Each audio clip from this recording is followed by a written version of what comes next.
ქეთი მესხთან პირველი ინტერვიუ რამდენიმე წუთის წინ ჩავწერეთ. მისი ჯანმრთელობის მდგომარეობა შეიძლება ითქვას, რომ საყურადღებოა, რადგან ახალგაზრდა ქალს თავის ტრავმა აქვს მიღებული, შეშუპებული აქვს სახე, დაზიანებები აღენიშნება სხეულის სხვადასხვა მიდამოში, მათ შორის ხელი, სავარაუდოდ აქვს ნაღრძობი და ახლა კლინიკაში უნდა გადაიყვანონ საიმისოდ, რომ გამოკვლევები ჩაუტარდეს. ბეწვზეა გადარჩენილი, რომ საფეთქელი არ დაარტყა. ამას უკვე ჩვენთან საუბარში ამბობს ქეთევანის დედა, რომელიც არის ძალიან შეშინებული და ამბობს, რომ დაუცველობას გრძნობს გამომდინარე იქიდან, რომ ქუჩაში ასეთი არაფორმალური დაჯგუფების წევრები და ქართული ოცნების ტიტუშკები თავს ესხმიან მშვიდობიან დემონსტრანტებს და ქალების მარში აღმოჩნდა ერთ-ერთი, რომელზეც იერიში მიიტანეს. გუშინ ახლა კი რა მოხდა? გუშინ საღამოს, მაშინ როდესაც ათონელის რეზიდენციასთან იყვნენ ქალების მარშით შეკრებილი აქციის მონაწილეები, მაშინ როდესაც სალომე ზურაბიშვილი გამოვიდა, ხალხს შეხვდა, სწორედ აქ იყო ქეთი მესხი საკუთარ დასთან, მეგობრებთან ერთად, თანამოაზრეებთან ერთად, სწორედ ამ დროს ქართული ოცნების ტიტუშკები, რომლებიც რამდენიმე დღეა უკვე ორბელიანის საახალწლო სოფელში კალაძეს ყავს მიყვანილი საიმისოდ, რომ იმიტირებული საახალწლო განწყობა შექმნას, მივიდნენ მათთან სიტყვერი შეურაცხყოფა მიაყენეს, აგინებდნენ, თავს დაესხნენ, გაუსწორდნენ მათ შორის ფიზიკურად და შემდეგ ადგილიდან მიიმალნენ. ამ ყველაფერს კი უსაფრთხოების სამსახურის თანამშრომლები უყურებდნენ, რამდენიმე მეტრში იდგნენ, თუმცა არანაირი რეაგირება არ ჰქონიათ.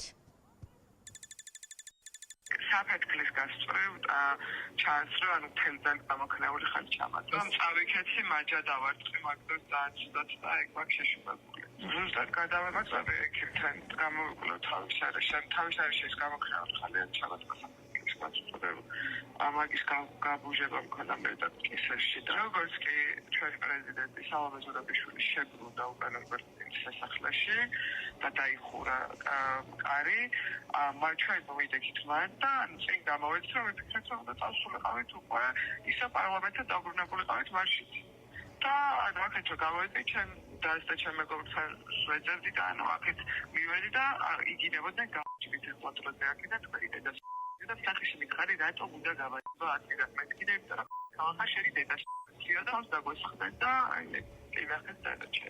მილიმეტრები აცდა საფეთქლებს, რომ ადგილზე გათიშულიყო, თავი რო არ დაეკავებინა, შეიძლება და არ ვიცი, ფატალური შედეგით დასრულებულიყო და თავს არ ყავდა პირდაპირ ასფალტზე და თავი აქ გასიებული, დარტყმული აქ, მაგრამ მეტყობა რაღაც მომენტში უფალმა გადამარჩინა, რასაც ქვია და ხელი აქვს დასიებული და აუცილებლად უნდა ააგოს ამ ყველაფერზე პასუხი. რომ შევიდა, გოგოები ხომ დარჩნენ, ქალბატონები გარეთ და ჩემი შვილებიც იქ იყვნენ.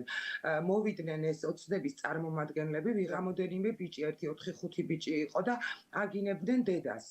იქვე თურმე თვითონ ამ საახალწლო სოფლის დაცვის ბიჭები იყვნენ, ძალიან ბევრი რაოდენობით და არც გააშველეს, არც დაამშვიდეს. ქეთევანი არის იაკობ გოგებაშვილის ძმის შვილთაშვილი ვარ მე და ჩემი შვილია ის. ანუ უკვე მეორედ დაგვესხნენ იაკობ გოგებაშვილის შთამომავლებს, ძმის შთამომავლებს თავს.